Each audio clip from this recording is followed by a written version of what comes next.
Oh. Good timing. Right, good morning, everybody. Welcome to the infrastructure meeting of,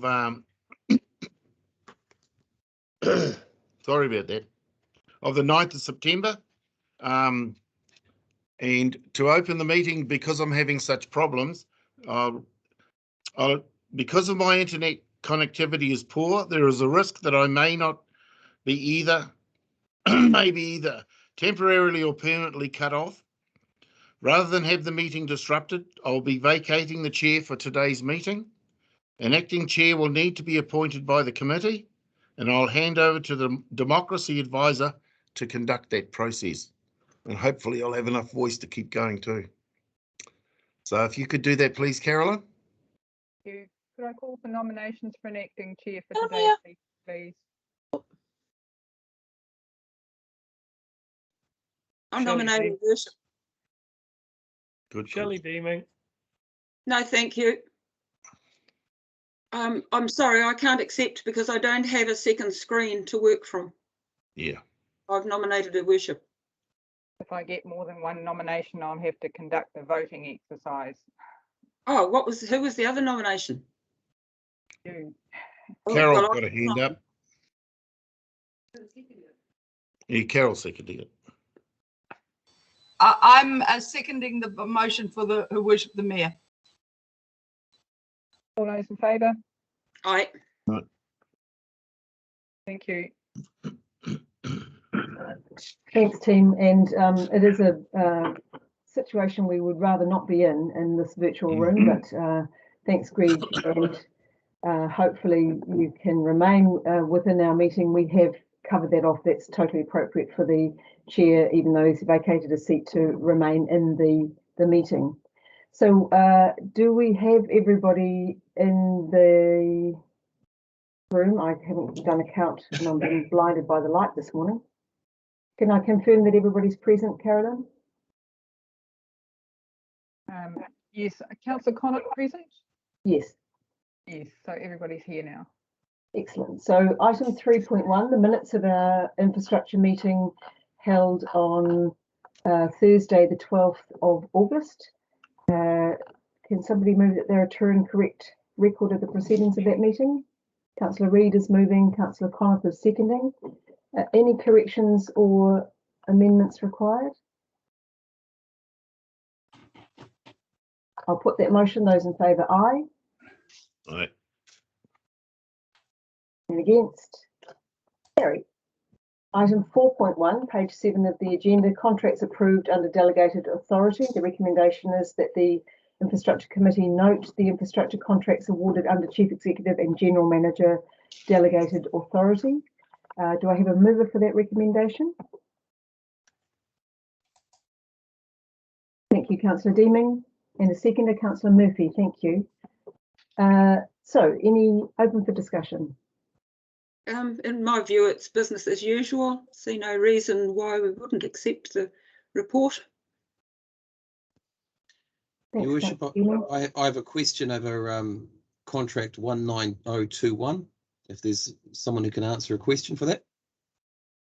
What page are you on, Councillor Kokulo?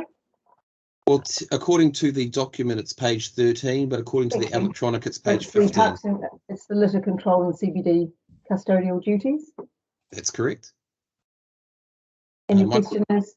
My question is, with the amount of money that's being approved, what auditing procedures do we have in place to make sure that they actually perform? Do we have a staff member available to respond to that one?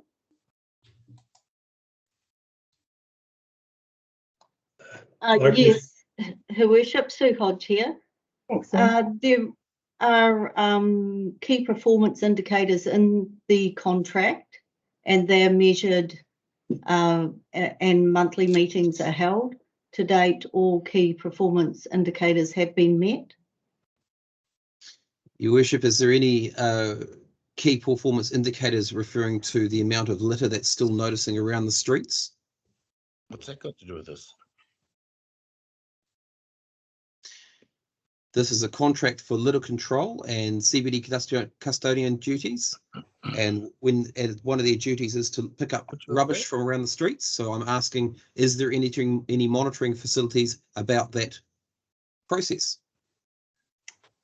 Through the chair, there is a schedule of litter pickup on streets, but it's an annual pickup. And well, obviously currently no litter has been picked up for the last month, but the contractor, we can get the schedule of streets that will be cleaned and forward that to the councillors so that they can see what the program is. Through you, Madam Chair, I actually have a real issue with that because previous contractors who have had this job have actually been out there cleaning the streets first thing every morning, and I've been seeing them, and I've been having a lot of businesses within the CBD complaining that the streets aren't being cleaned properly and aren't being adhered to. So I am concerned that this is, if it's monitored only once a year, the job's actually not being completed properly. Through the chair, I was speaking about the streets outside the CBD when I said that. I didn't realise your issue was the streets right in the CBD. They are cleaned each day. We can do some extra monitoring and get back to you on that. Thank you, Sue. I've got Councillor Connaught, then Councillor Golightly, and Councillor Martin. I just need to declare an interest as a trustee of the Northland Road Safe Trust for the last 17 years. Good point. Thank you, Councillor Martin. We'll note that. Councillor Connaught. And I do have an interest, but as it's my previous, well, not that particular role, but in that recreational services was a previous employer. With this contract change and the LTP now going through, has there been any change to the collection of recycling? This is not actually the rubbish and recycling collection. This particular contract, my understanding, is for litter control and the CBD custodial duties. So I think it's separate from the actual collection of waste on the street side and recycling. Are you talking about the litter bins themselves? And I see. But if I can get clarification, that'd be fantastic. You need that now? Sorry, Sue. Through the chair, it's a rollover of the current contract, so it is exactly the same as the previous contract. So the same level of service is being provided. Okay. Anyway, I'll leave that for now. I'll just speak in support of them as well. I mean, I go through the CBD quite often, and I do see them going around, and it's quite good to see them interacting with people too. They actually do talk with public as well. So whilst there's been people saying that they may not be seen, I have seen them being around there. I would presume their scheduled area. And yeah, I mean, rubbish is one of those things that unless we can get everybody to change their habits, it's always going to be there. Thank you, Councillor Connaught. Councillor Golightly.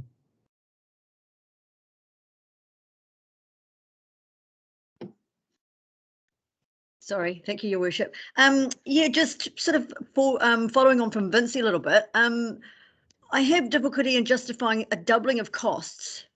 And I'm talking about the litter contract. When it's stated there that it's that it's been satisfactory. So I just want to sort of know, why are we being asked to approve an increase of over double the cost when it's just a satisfactory job? So I suppose one of the questions that Vince asked was how are we measuring what a satisfactory job is as opposed to a good job? Thanks, Sue. Through the chair, I can get the list of KPIs that we measure and forward that through to you so that you have a better understanding of the different measures that we've got. I don't have them with me at the moment, and should I try and find them out of Kite, I probably will lose connection to the meeting. Sorry. Okay, thanks, Sue. Yeah, that'd be great. It's just, yeah, it's just a doubling of cost seems a bit out there to me. Thanks, Councillor Golightly. Councillor Murphy. Good morning, everybody. Yeah, just to back up what Councillor Connaught was saying, because I see in the introduction that the contract does include the emptying of all the litter bins. We have invested in some fantastic new rubbish and recycling bins, for example, down at our rejuvenated playground. So I'm just wanting to check when the contractors empty what's in the recycling bins, just to make sure it is being recycled. I know that with COVID, we've had issues with the whole recycling chain, but now that hopefully things will be getting back to normal, I just want to make sure that part of that contract does include that the recycling is recycled. Thank you. Thanks, Councillor Murphy. Councillor Peters. Sorry, that was a question, Cheryl. If someone can Sue confirm whether that's the case. Thank you. Beg your pardon. Through the chair, yes, there is provision for us to manage different bins differently. So those recycling bins will have a priority to be recycling if they're, if they've been used properly and it's not contaminated. We don't have control over that. So the best we can, we will do that. The other thing is the contract hasn't doubled in price. It's gone from 1.3 to 1.4 for the next per annum. So because it's for 2 years, it does look like it's doubled, but that's 1.4 mil for the per year.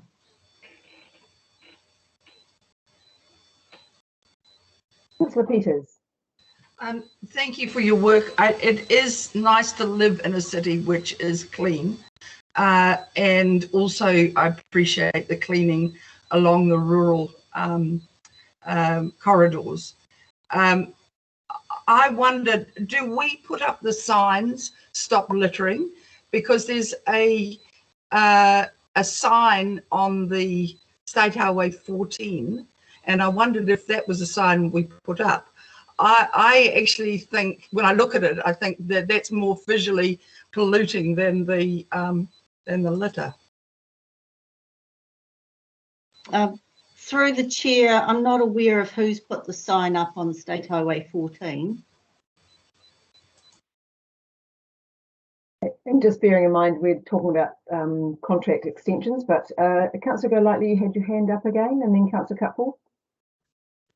Oh, yes, thank you, Your Worship. I just had a question as well about the Road Safety Trust, and I just want to, can someone sort of tell me how we measure that sort of success of the Road Safety sort of Trust and their costs? Like how is that measured? Do we have statistics to say that,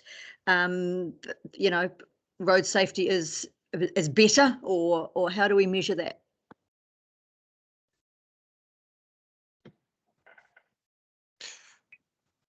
Through the chair, it's Calvin here. There are a number of measures within the contract. The contract is basically set up that we determine the objectives and price based on Whangarei Road to Zero strategy, and then those are measured. There are obviously the very raw statistics in terms of reduction in road deaths, but there are other KPIs against the contract itself. The whole road safety promotion process in Northland had a Section 17 review last year, which was reported back to council, and so the findings and outcomes and recommendations of that review have been incorporated into this new contract. And part of that as well was the recommendation by Waka Kotahi that council take more hands-on ownership of this process. So as part of that, we've just appointed a road safety promotions project manager within the NTA team who will oversee not only this contract but also the Far North REAP contract and activities undertaken through NRC's road safety promotion to ensure we've got a joined up approach in the regional delivery. Thanks, Kelvin. Councillor Cutforth and then Councillor Peters. Thank you, Worship. Apologies if we're going backwards, but I lost connectivity for a minute there or a while there. I just had a question about the bike skills training contract. it appears to have, well, it expired on a month ago, but it also appears to have gone up over $600,000. And I just had a question about that, whether there's something I've missed or why it has gone up so significantly, really. My understanding is the initial contract was for 2 years and this one's a 3-year extension, so I would imagine that explains it, but if a staff member just confirm that. It's still quite a jump, I think, Your Worship, even with that 1 year extra.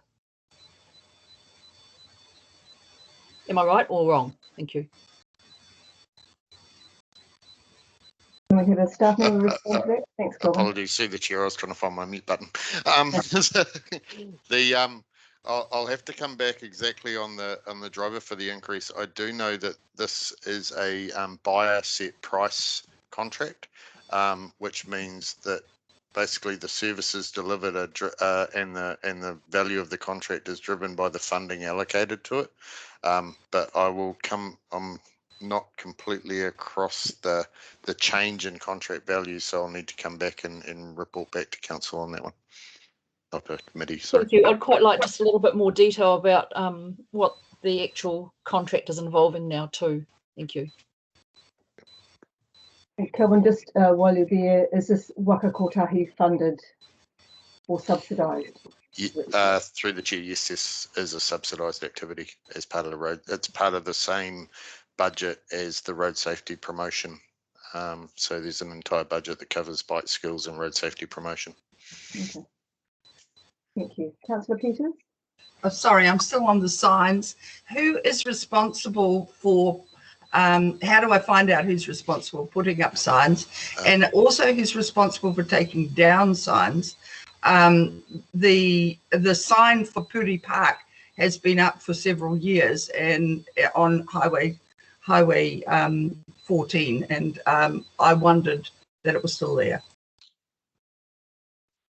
Through the chair, with the litter signs that have recently been erected on the state highway, those were done by Waka Kotahi as part of the worker redeployment program. So through doing their litter collection, they also funded the erection of signs. Removal of signs, and that one in particular, if it's on a state highway, would need to be a Waka Kotahi issue as well. But we can take a note of the specific one and put that through to Waka Kotahi for Councillor Peters. I think it may not be on the state highway. I think it may be within our jurisdiction. Okay, we through the chair, we'll follow up with Councillor Peters after the meeting for some more detail on that particular issue. Thanks, Kelvin. Councillor Cutforth, your hand is up again. Only because I haven't taken it down yet. Sorry. There you go. Any other discussion on these contract approvals? If not, I'll put that motion. Those in favour, aye. And any against? Thank you, Councillor Cooper, for using your hand up. That was helpful. That's carried. Item 4.2, the infrastructure operational report, starting on page 15 of the agenda. And the recommendation is that the infrastructure committee notes the infrastructure operational report update. Do I have a mover for that recommendation? Councillor Cockerillo is moving, Councillor Martin seconding. Councillor Cockerillo, or I'll just go page by page, I think.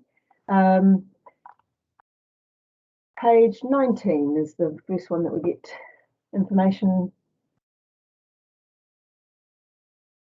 Page 20. Page 21. Page 22. Page 23.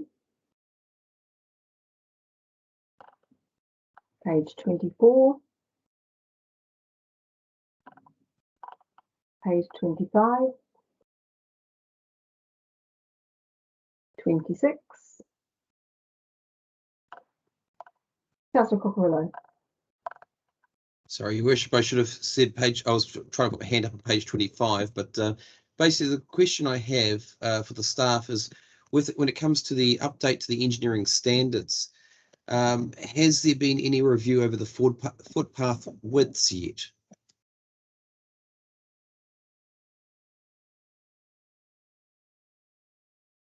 Do we have a staff member who can respond to that? Who's not on mute? Simon here. Thanks, Simon. The standards have been reviewed by the various departments. The NTA have reviewed the transportation section, and I think that they've got some further changes to make. Footpath widths would be part of that review, yes. Do we have an ETA of what that might be? I believe we're hoping to bring a revised draft through to you. I think it may well be next month when we get that to you. Yeah, just through the chair, Vince, I know we've talked about the widths of the paths before, and yes, that has been reviewed. But is there something specific that you were wanting to know?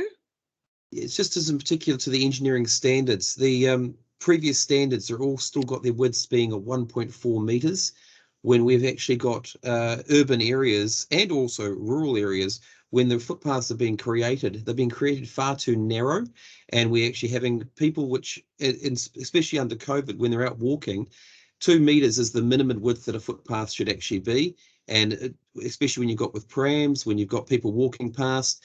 But on top of that, it's just, if we're looking at updating the engineering standards, this is something that I would have thought would have been dealt with a long time ago.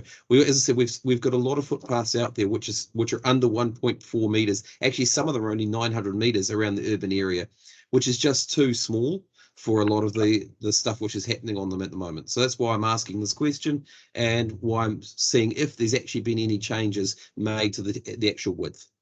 Yeah, so through the chair, I can confirm that those widths have been increased. I can't remember off the top of my head what they are.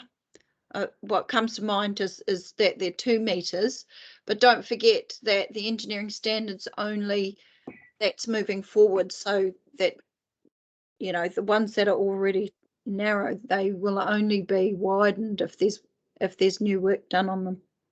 Yeah, appreciate that, through you, Madam Chair. Appreciate the comments made on that. I'm more concerned with when there's a new subdivision done, people are relying on these engineering standards, and the setting the things out now, and that's why I'm trying to make sure that the standards are actually up to play.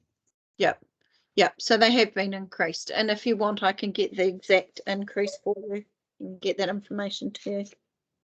Thanks, I believe we'll get it back next month anyway. So. Okay. Councillor Hulse, then Councillor Murphy. Thank you, Worship, and apologies for dropping out. Apparently, Councillor Cuthbert had a similar problem too, so must be something in the area, but my home computer's not working, so I'm just reading off my phone as well.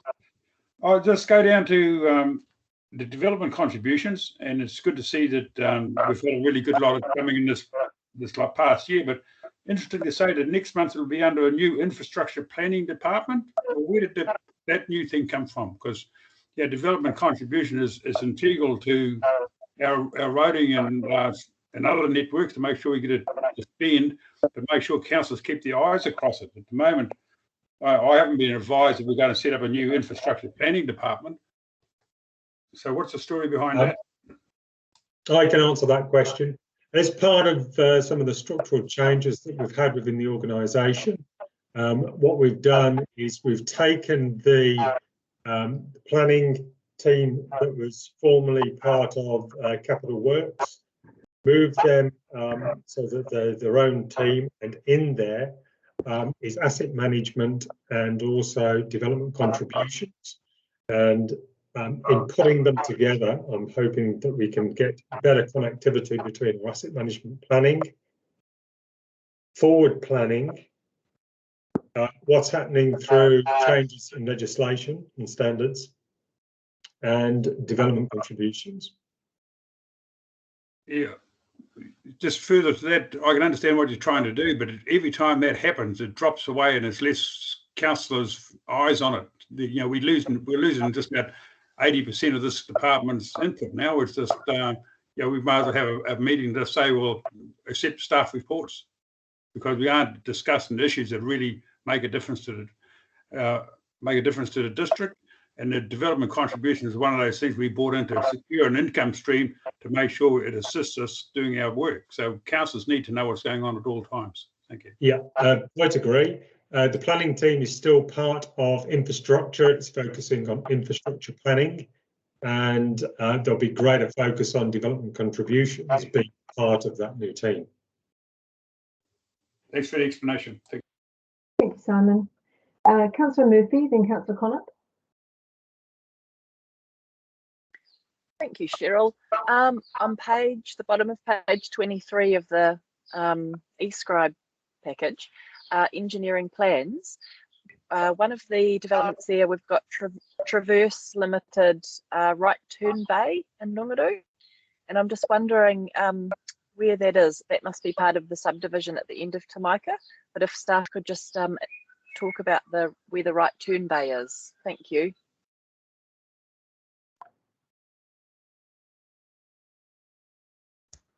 Through the chair, Alison, you may be able to answer that question. Yes, apologies. I just I had trouble with my mute button. Yes, it is part of that that subdivision, Anna. Oh, sorry, Councillor Murphy. And I'm not sure what is it you're wanting to know about it? I'm just wondering if the right bay, if it's somewhere, you know, like is it before the turn off? Is it down to Tamaika? Is it at the end of the cul-de-sac, or is it actually in the subdivision itself? Just wondering where that right turn bay is.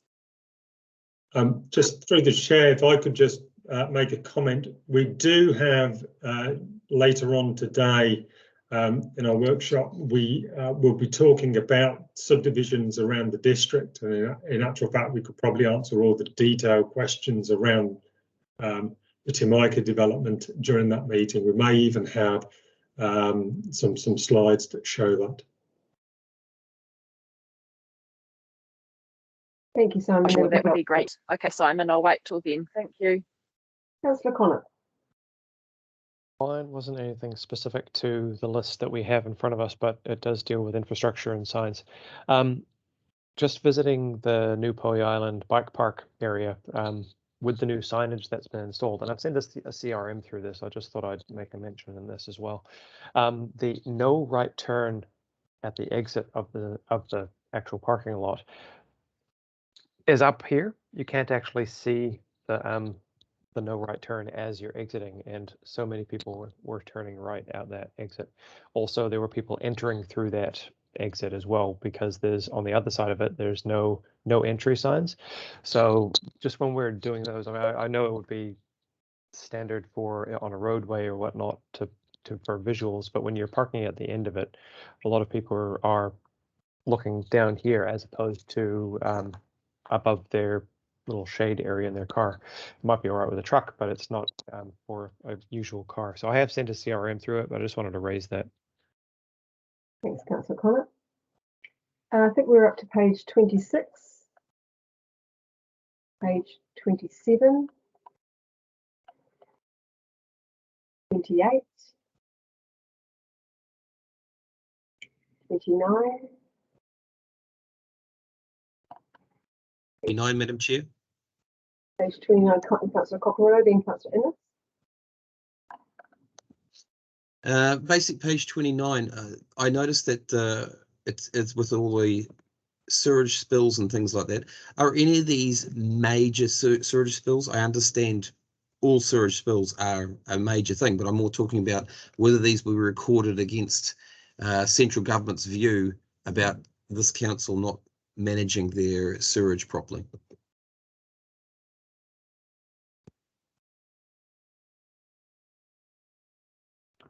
Through the chair, Councillor Cocorello, I'm not aware that any of these were considered major. They were reported through the regular channels, through the Public Health, District Health Board, as well as recorded on our council's website.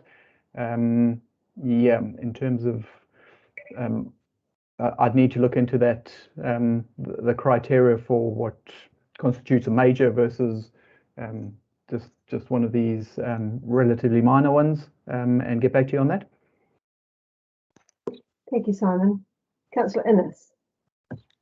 Thank you, Your Worship. It's a question in relation to Ritchie Road and the wastewater pump there. It seems to be creating a few issues. There's been others with it. I was just wondering the status of that pump. Obviously, in this report, there's been raw sewage go into Para Bay, so I'll be interested in the status of that pump. Through the chair, Councillor Innes, I will have to get an update, on that from our operations team, just to find out what the, I understood it to be telemetry failures. There is mention there of power supply issue, which I understand has been resolved, but we're also working through a SCADA or telemetry upgrade program. So we're working on that at the moment, which will hopefully in the long term resolve some of the issues that we're experiencing. But in regards to that specific one, I'd need to get back to you. I'll make a note of that. Councillor. Thank you. Councillor Cocorillo. Thank you, Your Worship. It's actually more to do with a bit further down with the on the stormwater parts when it comes to the councils. The list, again, I do have to say well done to Simon and his team with all the list there, but I'm more concerned about the Whangarei Club. They still haven't heard any response from the council staff. When do we have an ETA of when that might be done? Considering that is well over 6 months old. Through the chair, I understood that was being worked through after you raised it last month, Councillor Cocorello, so I will follow that up. Thanks, Kelvin. Page 30. 31. 32. Councillor Cocorello. Yeah, sorry, in relation to page 31, how many of these on the list there have been waiting there for 6 months to be responded to? Or more?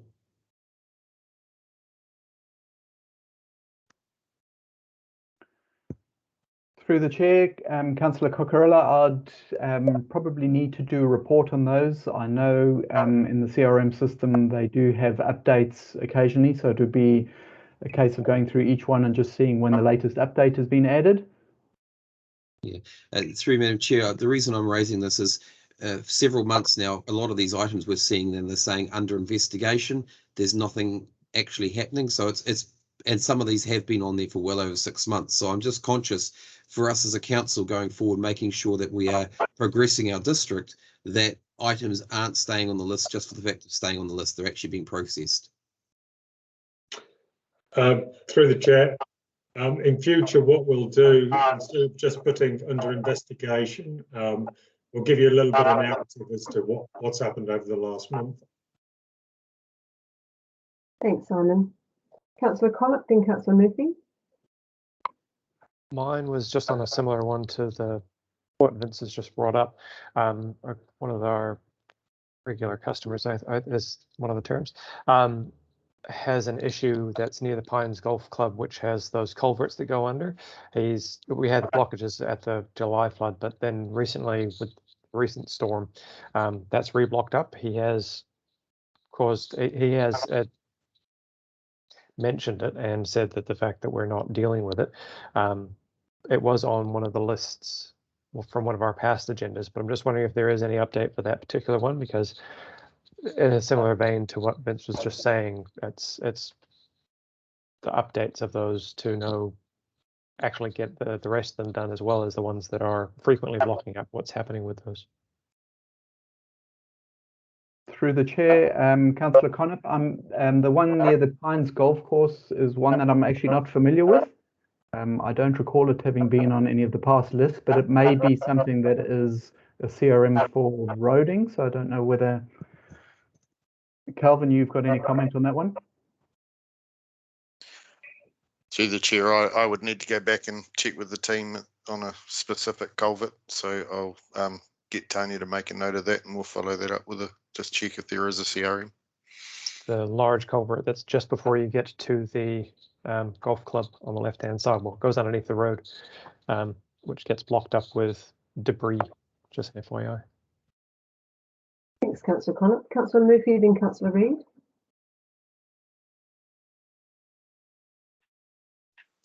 Thank you. Yeah, it would be really good at some stage, and I guess this is a question for Simon Weston. Looking at the list there, there's a couple, or there's quite a few that are in coastal areas. There's one in particular which really interests me, which is in One Tree Point, number 17, saltwater flooding and properties. And I suppose this is connected to, kind of climate adaptation and natural hazards. So I'm just wondering, because I'm interested, it says the robust resolution is underway. So I'd really like to know what the issue is, how it's going to be resolved, but I guess in more of a broader context, so not that one specifically. So I'm wondering, will we be looking a little bit more in depth about how we're going to be managing these stormwater issues with a kind of an adaptation hat on? Thank you. Thank you. Just in regards to Finch Street, that for probably the last 20 years has had issues associated with seawater getting up and into the property, onto the property lawns and killing grass. But the wider issue, yes, as you know, we've got work underway in regards to adaptation, and I think that over the next probably 2 decades, this is going to be a greater and greater issue to grapple with throughout the coast, and indeed within the CBD, even in terms of managing future stormwater and inundation of saline water. So it's work that we're working on. We're very much aware of it, and yes, it's going to become a more expensive part of what councils do, or indeed, if this is a water entity, what the water entities are going to grapple with. Through the chair, Councillor Murphy, if I could just come in there just to add the robust solution or temporary solution. So what we're working on is the tidal outlet into the harbour, and we're putting what's called a WA-stop non-return flap in at the moment. Currently, we've got a non-return valve, but we found that it has a tendency to get stopped open, blocked open, whereas the WA-stop we're hoping is going to be a more robust solution. So we're just working through that at the moment. Thank you, Simon. Councillor Reid. Thank you, Your Worship. I was actually heading to page 33, but we got tackled just before the run. Good to see our maintenance happening out there and the works that have been continuing through the winter. Yeah, there was just further down at the bottom of that page, question for Kelvin actually. I have been noticing a lot of red paint on the roads out around Waipu and various other areas. Still nothing at Whangarei. Is it cheaper to get the paint out to Waipu than it is to Whangarei?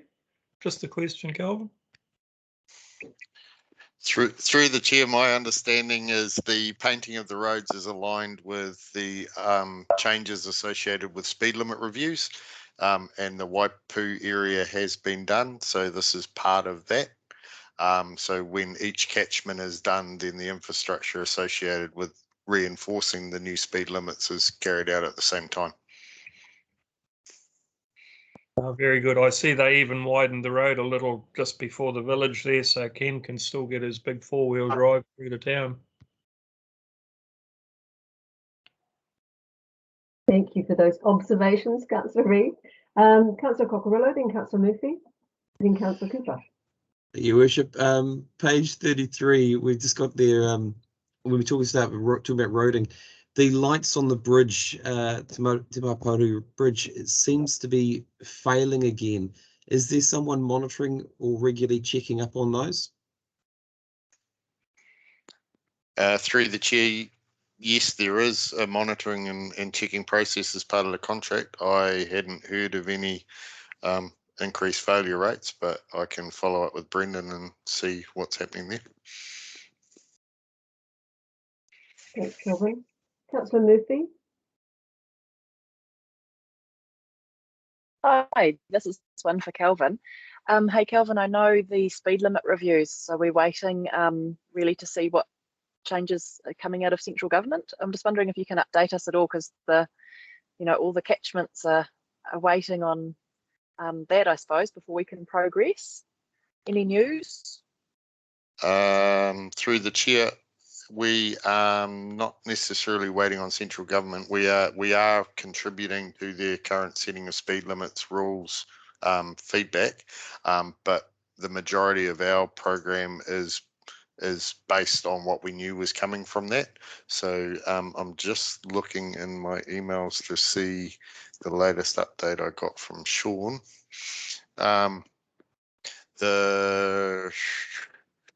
Sorry.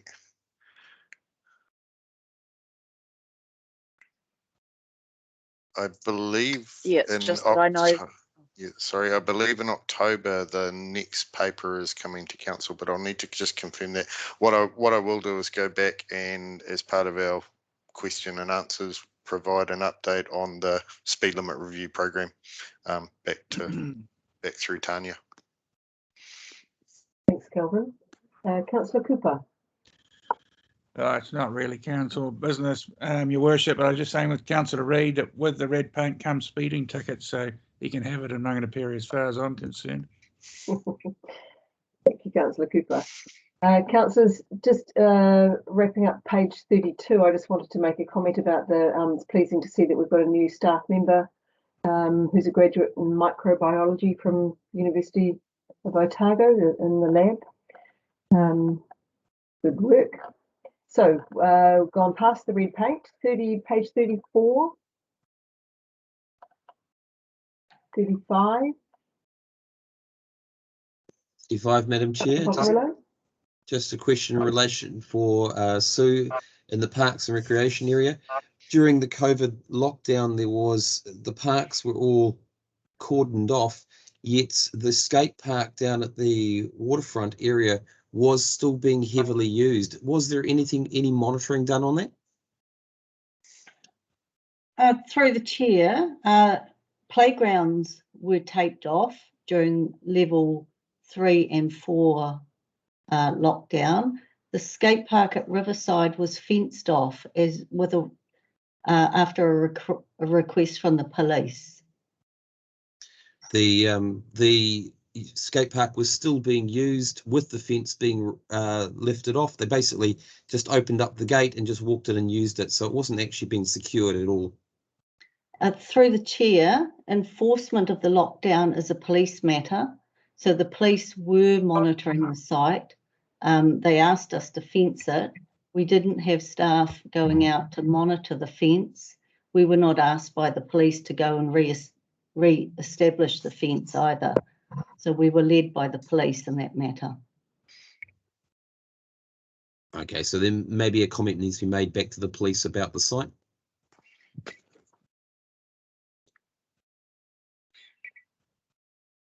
Thanks, Sue. I'll follow that up, Councillor Cockerillo, as well, in a meeting with Tony Hill. Councillors, page 36, 37, 38, 39, page 40, 41. Page 41, Madam Chair. Councillor Cockerillo.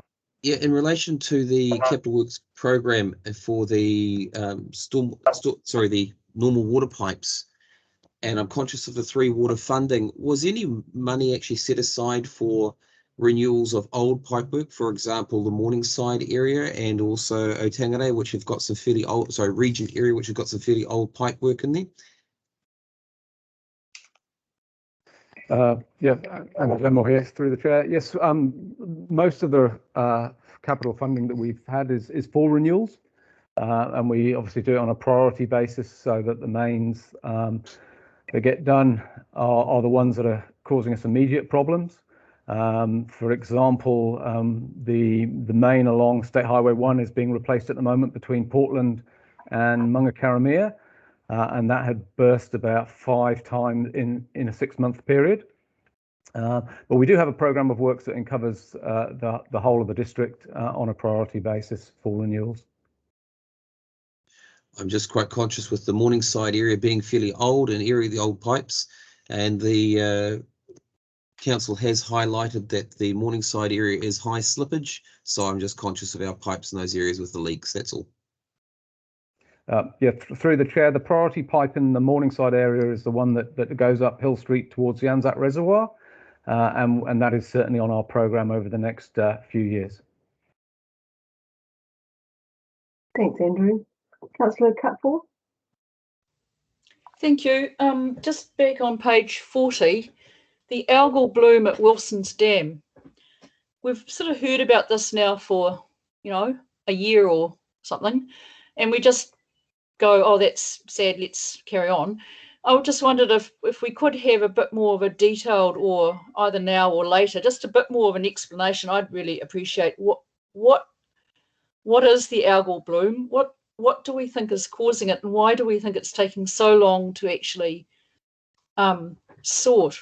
Because it just seems to have been going on for a long time, and I'm just interested in, whether there are health impacts or I'd just like to know a lot more about it than just continuing to see it come up and, it goes up and down and nothing really changes. So either not necessarily now, but in the future, perhaps if we could just have a bit more detail about what that actually is about and why people think it might be happening.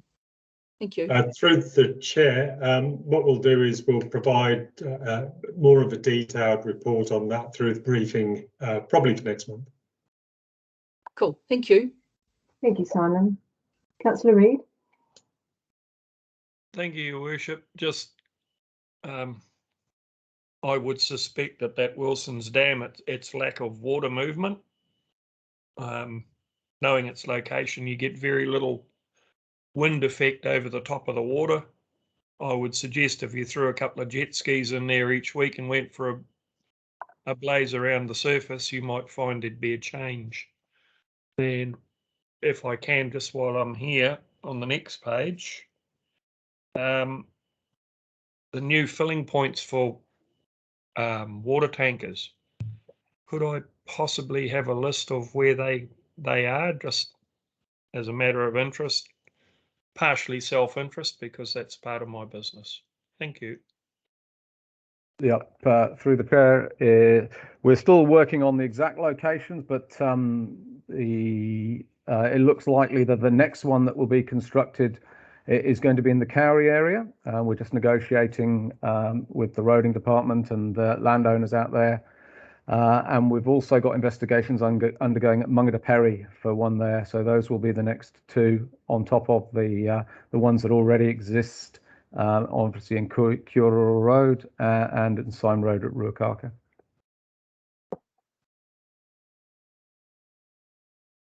Thanks, everyone. Councillors, any other questions on anything? Councillor Golightly, were you holding your, just moving your camera? Councillors, I just want to, these agenda items just show the incredible breadth and diversity of the work that our teams are doing on behalf of our community. So I'll take this opportunity to thank them for the work that they do and will continue to do, and particularly through the trying times through the COVID lockdown. So kudos to you all for everything that you've done for us and will continue to do. And I just wonder whether we did manage to keep our chair in the meeting for the whole time. Is there anything you wanted to add, Councillor Martin, at the end of the meeting? Oh, I think it's been outstanding that most of us haven't had heaps of complaints about major things. When things have happened, they've been fixed. And yeah, congrats to them all, really. I just wish everybody was in there so that we could eyeball them and thank them in person. But it's mostly things have been going really well and things have been responded to promptly. So that's the best we can ask for. So thanks to all of you. You're right. That time will come when we're back in the room, and I won't need to have a reminder from Carolyn for me to put the motion. Thank you, Carolyn. So I'll put that motion. Those in favour, please raise your hands. And everybody's got their hands up. That's unanimous. Thank you, everyone. That brings us to the end of our Infrastructure Committee meeting today. And see you at 10:30 for our briefing. Thanks, Tim.